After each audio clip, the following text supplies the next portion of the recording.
warahmatullahi wabarakatuh.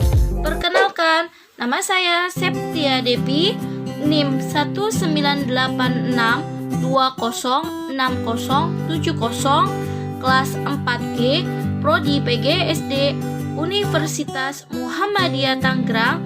Video ini dibuat untuk memenuhi salah satu tugas UAS PPSD, yaitu dengan dosen pengampu Ibu Siti Nurhayati MPD. Hai teman-teman, di sini saya akan mempresentasikan rencana pelaksanaan pembelajaran atau yang sering dikenal dengan RPP yang telah saya buat. Yuk kita mulai simak videonya. Rencana pelaksanaan pembelajaran atau RPP Satuan Pendidikan yaitu Miss Al-Husna, kelas 1A semester 1, tema kegiatanku yaitu tema 3, subtema kegiatan pagi hari atau subtema 1, pembelajaran ketiga dengan alokasi waktu 1 kali 60 menit. Bagian yang A yaitu kompetensi inti atau KI. Yang pertama yaitu menentukan dan menjalankan ajaran agama yang dianutnya atau KI 1, memiliki perilaku jujur, disiplin, tanggung jawab, santun, peduli, dan percaya diri dalam berinteraksi dengan keluarga, teman, dan guru. Dalam kurung KI 2, selanjutnya, memahami pengetahuan faktual dengan cara mengamati, mendengar, melihat, membaca, dan menanya berdasarkan rasa ingin tahu tentang dirinya, makhluk ciptaan Tuhan, dan kegiatannya, dan benda-benda yang dijumpainya di rumah, sekolah, atau KI 3. Selanjutnya, menyajikan pengetahuan faktual dalam bahasa yang jelas dan logis dan sistematis, dalam karya yang estetis, dalam gerakan yang mencerminkan anak sehat, dan dalam tindakan yang mencerminkan perilaku anak beriman dan berakhlak mulia atau KI 4. Selanjutnya bagian B, kompetensi dasar atau KD dan indikator. Mata pelajaran PPKN. Kompetensi dasarnya 1.1 mensyukuri ditetapkannya bintang, rantai, pohon beringin, kepala banteng, dan padi kapas sebagai gambar pada lambang negara Garuda Pancasila. 2.1 bersikap santun, rukun, mandiri, dan percaya diri sesuai dengan sila-sila Pancasila dalam lambangi negara Garuda Pancasila dalam kehidupan sehari-hari. 3.1 mengenal simbol-simbol Pancasila dalam lambang negara Garuda Pancasila. 4.1 menceritakan simbol-simbol sila Pancasila pada lambang negara Garuda Pancasila. Selanjutnya indikator pencapaian kompetensi. 1.1.2 melakukan kegiatan berdoa sebelum mengikuti pelajaran. 2.12 bersikap santun, rukun, mandiri, dan percaya diri dalam kegiatan pembelajaran. 3.1.2 menghubungkan gambar simbol sila dengan sila yang sesuai. 4.1.2 membaca atau menghafalkan sila-sila pada Pancasila. Selanjutnya C. Tujuan pembelajaran. Setelah mempelajari subtema 1, kegiatan pagi hari, pembelajaran ketiga, maka 1. Siswa mampu menjelaskan arti Pancasila. 2. Siswa mampu menyebutkan simbol-simbol dari sila-sila Pancasila. Adapun karakter siswa yang diharapkan yaitu religius, nasionalis, mandiri, gotong royong, integritas. Selanjutnya D. Pendekatan dan metode pembelajaran. Pendekatan dengan menggunakan kooperatif dan saintifik. Metodenya yaitu permainan atau simulasi diskusi, tanya jawab, penugasan, dan ceramah. Selanjutnya kegiatan pembelajaran. Kegiatan pembelajaran dibagi menjadi 3 tahapan: tahapan pendahuluan, tahapan inti, dan tahapan penutup. Yang pertama kita akan membahas tentang kegiatan pendahuluan. Deskripsi kegiatan. Yang pertama, melakukan pembukaan dengan salam dan dilanjutkan dengan membaca doa dalam kurung orientasi. Yang kedua, mengaitkan materi sebelumnya dengan materi yang akan dipelajari dan diharapkan dikaitkan dengan pengalaman peserta didik dalam kurung apersepsi. Yang ketiga, memberikan gambaran tentang tujuan mempelajari pelajaran yang akan dipelajari dalam kehidupan sehari-hari dalam kurung motivasi. Alokasi waktu yaitu sebanyak 10 menit. Tahapan yang kedua yaitu kegiatan inti dengan alokasi waktu sebanyak 35 menit. Ke deskripsi kegiatannya sebagai berikut. Yang pertama, siswa membaca bersama bacaan yang berjudul Arti dan Makna Simbol-Simbol dalam Pancasila. Selanjutnya, siswa memperhatikan gambar mengenai simbol Pancasila dan menyimak penjelasan guru mengenai simbol Pancasila.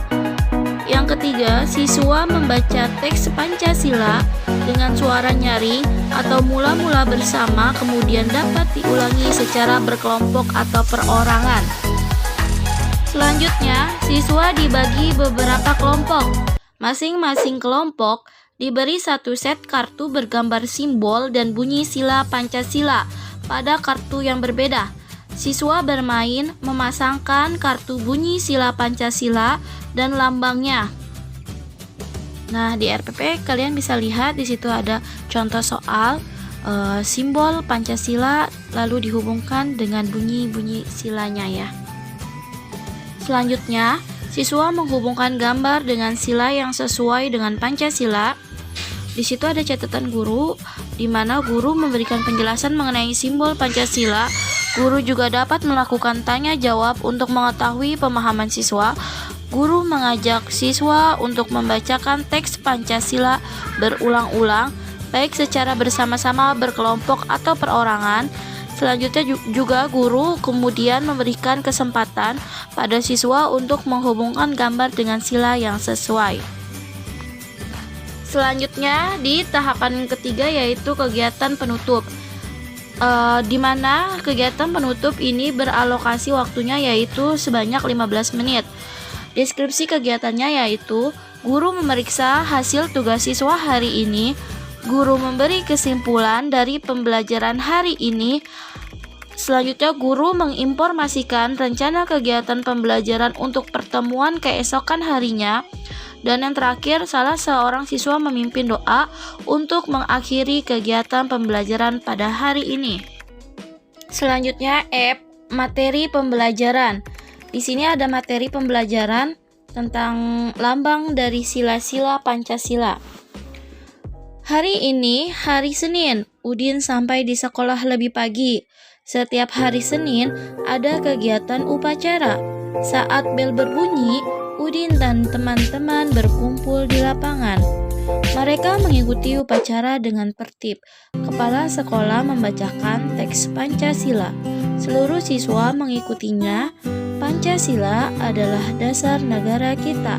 Kita harus tahu maksudnya supaya dapat mengamalkannya.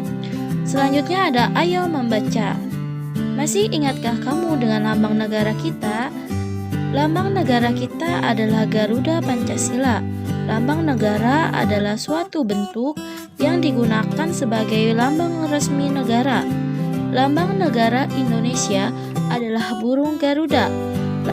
Lambang burung Garuda menggambarkan kebesaran dan kekuatan. Indonesia ingin menjadi negara yang besar dan kuat. Sebagai warga negara, kita juga harus kuat dan sehat. Sebagai warga negara, kita harus menjadikan negara Indonesia menjadi negara yang besar dan kuat. Selanjutnya kita belajar tentang arti dan makna simbol-simbol sila Pancasila. Di RPP sudah bisa dilihat ya, ada gambar lambang burung Garuda beserta simbol-simbol sila Pancasila. Yang pertama yaitu dengan simbol bintang yang melambangkan ketuhanan yang Maha Esa. Selanjutnya ada simbol rantai yang melambangkan kemanusiaan yang adil dan beradab. Yang berikutnya, yang ketiga adalah gambar simbol pohon beringin yang melambangkan artinya persatuan Indonesia. Selanjutnya, yang keempat ada simbol kepala banteng yang berbunyi kerakyatan yang dipimpin dalam hikmat, kebijaksanaan dalam permusyawaratan perwakilan. Dan yang terakhir ada simbol padi dan kapas yang bunyinya adalah keadilan sosial bagi seluruh rakyat Indonesia. Selanjutnya, G. Sumber dan media pembelajaran. Di sini kita menggunakan sumber dan media pembelajaran yaitu buku Pedoman Guru Tema 3, Kegiatanku, kelas 1, dalam kurung buku tematik terpadu, Kurikulum 2013, Jakarta, Kementerian Pendidikan dan Kebudayaan, tahun 2013, revisi 2017. Selanjutnya, menggunakan buku siswa tema 3, Kegiatanku kelas 1, dalam kurung buku tematik terpadu Kurikulum 2013, Jakarta, Kementerian Pendidikan dan Kebudayaan, tahun 2013, revisi tahun 2017. Lalu menggunakan poster dan simbol-simbol Pancasila dan kartu gambar simbol-simbol Pancasila. Selanjutnya, H. Penilaian pembelajaran. Yang pertama, menggunakan teknik penilaian pengetahuan, yaitu baik lisan maupun tulisan. Yang kedua, teknik penilaian keterampilan kinerja. Yang pertama, pengetahuan. A. Menjawab pertanyaan bacaan. B. Menghubungkan gambar dengan sila-sila yang sesuai. Yang C. Menuliskan lambang bilangan sesuai nama bilangan. Yang kedua, keterampilan. Di sini bisa dilihat ya, ada tabel tentang penilaian keterampilan. Di sini ada kriterianya yaitu sangat baik, baik, cukup, perlu pendampingan. Contohnya, 1. Menentukan simbol Pancasila. Sangat baik apabila tidak ada kesalahan, baik apabila ada 1 kesalahan, cukup apabila ada 2 kesalahan. Selanjutnya, perlu pendampingan jika lebih dari 2 kesalahan. Selanjutnya ada penilaian rubrik tentang membaca teks Pancasila. Penilaiannya sebagai berikut: kriteria, terus sangat baik, mendapat poin 4, baik mendapat poin 3, cukup mendapat poin 2, perlu bimbingan mendapat poin 1. Yang pertama, sikap ketika membaca. Sangat baik mendapat poin 4 apabila tepat, hormat, dan bersungguh-sungguh. Baik mendapat poin 3 apabila tepat, lalu cukup mendapat poin 2 apabila kurang tepat atau sedikit bermain atau bercanda. Selanjutnya, perlu bimbingan mendapat poin 1 jika tidak tepat. Selanjutnya, yang kedua, kelancaran dalam membaca. Yang pertama, mendapat sangat baik poinnya 4 apabila lancar, mendapat predikat baik atau poin 3 apabila lancar. Mendapat predikat cukup, mendapat poin 2 yaitu apabila kurang lancar. Terus mendapat predikat perlu bimbingan atau poin 1 jika tidak lancar. Selanjutnya bisa dilihat juga tabel rubrik penilaian berikutnya ya di RPP. Selanjutnya kita akan bahas tentang soal-soal yang ada di remedial. Siswa yang belum memahami simbol sila-sila Pancasila dalam lambang negara dapat diberikan penjelasan tambahan serta dapat diberikan pertanyaan untuk mengingat kembali simbol-simbol Pancasila. Contoh soal remedial sebagai berikut. Yang pertama, simbol dari Persatuan Indonesia adalah, di situ sudah ada titik-titik, jawabannya adalah pohon beringin. Soal nomor 2, simbol dari ketuhanan yang Maha Esa adalah titik-titik, jawabannya adalah bintang. Yang ketiga, padi dan kapas merupakan simbol sila ke titik-titik, jawabannya yaitu kelima. Yang nomor 4, bunyi sila pertama dalam Pancasila adalah titik-titik, jawabannya adalah ketuhanan yang Maha Esa. Soal nomor 5, kepala banteng merupakan simbol Pancasila, sila ke titik-titik, jawabannya 4. Selanjutnya juga di situ ada kolom refleksi guru, di mana ini berisi untuk bahan evaluasi guru dalam setiap pembelajaran. Selanjutnya di bagian bawahnya ada Jakarta tanggal 20 Juli 2001, itu adalah tanggal pembelajaran RPP tersebut. Terus mengetahui kepala madrasah atau kepala sekolah. Terus juga ada guru wali kelas tersebut. Setiap pembelajaran kita bisa menggunakan medianya yaitu berupa puzzle Garuda Pancasila, Ludo Pancasila, lalu kita juga bisa pakai jigsaw puzzle simbol Pancasila, lalu ada bingkai foto Pancasila, serta kertas yang bergambarkan simbol Pancasila. Selanjutnya ada lampiran soal latihan. Di situ juga ada soal dan jawaban serta skor penilaiannya. Nah, selanjutnya ada soal latihan dan jawabannya serta skor penilaiannya. Dengan jumlah soal ada 5 soal, lalu skor penilaiannya adalah soal yang betul akan dikalikan 20 poin. Maka apabila betul semua atau 5 kali 20 sama dengan 100. Dan ini sumber belajar dokumentasinya ya, buku guru dan buku siswa. Demikian penjelasan RPP yang telah saya buat. Semoga bermanfaat. Terima kasih. Wassalamualaikum warahmatullahi wabarakatuh.